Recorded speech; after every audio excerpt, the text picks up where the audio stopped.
Hey guys, so recently I've been playing a lot of Magic the Gathering, and as a game designer who likes strategy games and roguelikes, I think Magic is a great case study in how to design a game that gives players agency in the way that they play.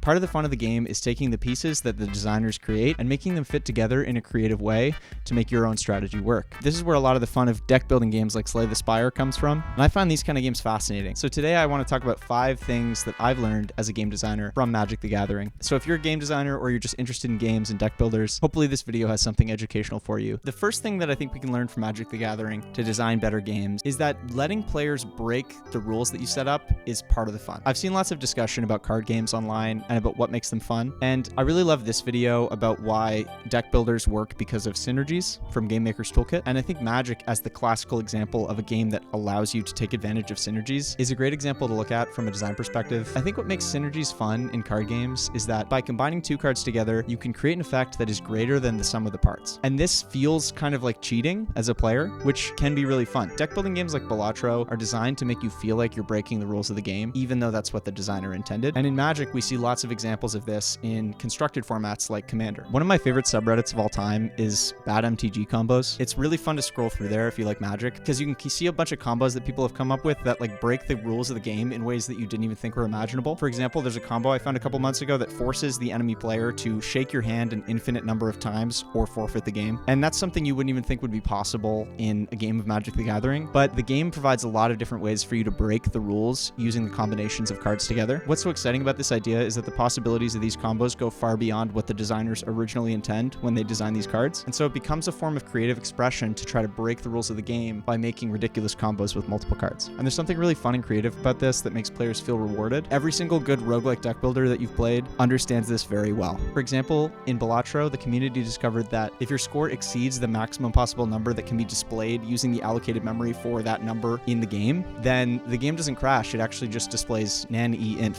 which has now become an additional goal for players to chase in Balatro. You can see people in the Balatro Discord all the time posting their nanny-inf runs and how they achieved a new strategy for getting an infinite score. And by making it so that the game doesn't crash when you overflow a number and instead just displays nanny-inf, the developer has recognized and seen the players that have made ridiculous creative combos with tools and combination that the developer probably didn't expect when they designed the game. One of the things we can learn from MTG is that synergies are the core of the game, and so when designing individual pieces of a game, design them in ways where players can get creative. Now this is all well and good, but if every single game of Magic played out the same way, it wouldn't be as exciting to come up with cool combos for a deck. So the second thing we can learn from Magic the Gathering is that randomization is hugely important in games. There's a famous study which put a monkey in front of a button. This monkey would press a button to receive a reward, and scientists were monitoring the monkey's dopamine levels in the brain. They discovered something really interesting, which was that when the monkey was guaranteed to get a reward when it pressed the button, they would get a much weaker signal from the monkey's dopamine than if they randomized the reward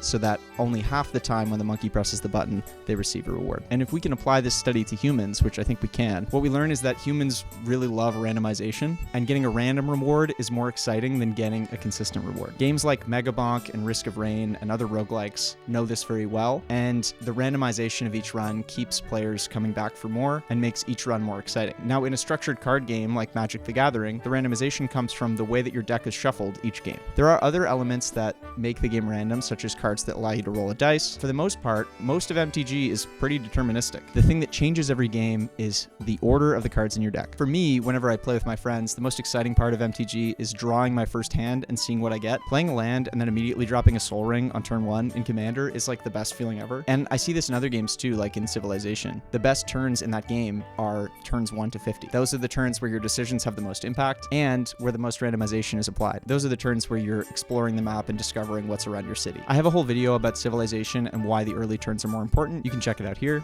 But what I want to communicate is that the randomization of shuffling your deck is one of the most important parts of Magic the Gathering. If you could determine the order of your deck every game, the game would be far less fun because it wouldn't feel rewarding to pull off a sick combo. It would just feel kind of bland and skill-less. So lesson 2 we can learn from MTG is that randomization is super important in games. This applies beyond just card games, like I said, with Civilization and other kind of roguelikes like Binding of Isaac, for example. So it's important to have some element of of randomization in your game. I think the best games are ones in which most of the randomization is stacked up at the very start, and the game is deterministic given the randomized starting state. Magic the Gathering is a great example of this. Another one is something like Civilization or Minecraft, where the world is generated at the start of the game. That tends to be the kind of randomization that players like the most, in my experience. The third thing we can learn from Magic the Gathering is that managing multiple resources is super important. So in MTG, you've got a bunch of resources at once. You've got the cards in your hand, you've got your life total, you've got the creatures on the board, you have the graveyard, which is also a resource. You've got the size of your deck, which is actually also a resource. There's some decks whose strategy is to try to deplete your entire deck so that you draw nothing and lose the game. And lots of Magic cards create trade-offs between the different resources, and it's up to the player to evaluate whether those trade-offs are worth it. The classic example is Sign in Blood, which is a 2-mana black spell that allows you to draw 2 cards and lose 2 life for 2 mana. So this trade-off might be super worth it if you're at full life and you need to draw cards, but if you have 5 life left, then paying 2 life is actually a really big price for drawing 2 cards, because those 2 cards might not actually be of any benefit to you. So most of the strategy of a typical game of Magic the Gathering is evaluating which options you have and whether they're worth it at any given time. Ironically, the most boring games of MTG are the ones where you just draw on curve and have a spell to play every turn of that mana value. So on turn 1 you play a 1-mana spell, on turn 2 you play a 2-mana spell, 3, 4, 5, etc. Because those are the games where you're not really making any important decisions. There's a great quote from Sid Meier, the creator of Civilization, where he says that games are a series of interesting choices, and the keyword there is interesting. If it's obvious which card to play next, then you don't really feel like you're expressing your skill as a player in any card game. So that's one of the things Magic does really well. So in the design of cards in MTG, there's always trade-offs. Managing those trade-offs and determining what's worth it at any time is the key to the game.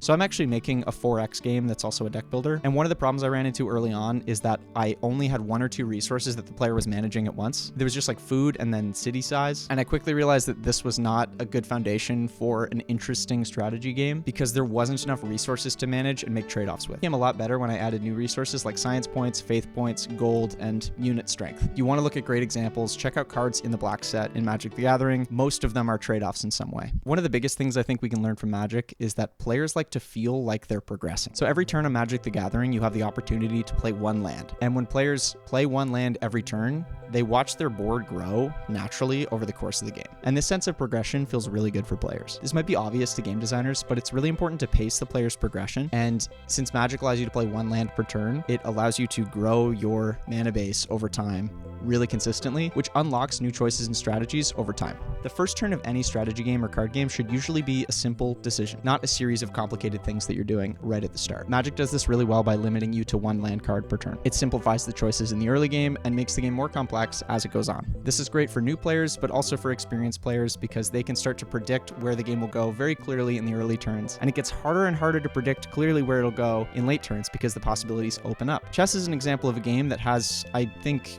like 20 different opening moves, and that makes openings incredibly important because they have huge ripple effects down the line. Whereas in Magic, usually you only have 1 option in your first turn. And this is a great game design lesson that you should all take to heart if you're a game designer. Make your early turns simple, save the complexity for later. The 5th lesson we can learn from Magic is mastery. Players love to feel like they're getting better at the game as they play it. Each game with the same deck in MTG, you learn more about how to play that deck, and your decisions become more informed. That sense of mastery is clearest in a game like Hearthstone, where you're playing the same deck that's 30 cards over and over and over, because you can really rationalize what the order of cards in your deck might be at any time. If there's 10 cards left in your deck, you're certain that the one you're looking for is somewhere in that list, and so playing a deck over and over can really influence the way that you play it and give you mastery over that particular deck. This kind of mastery is super important to players, especially players who like strategy and card games. Mastery looks different in every single game, but it should be a key component of any game where your main goal is making decisions. I hope this video was informative for you guys if you're game designers or if you're just interested in MTG or strategy games. If you want to check out my game, it's in development right now. It's called Deck Terra. It's a 4X game like Civilization that incorporates elements of games like Slay the Spire, MTG, Balatro, that kind of thing. So if you're interested in card games or strategy games,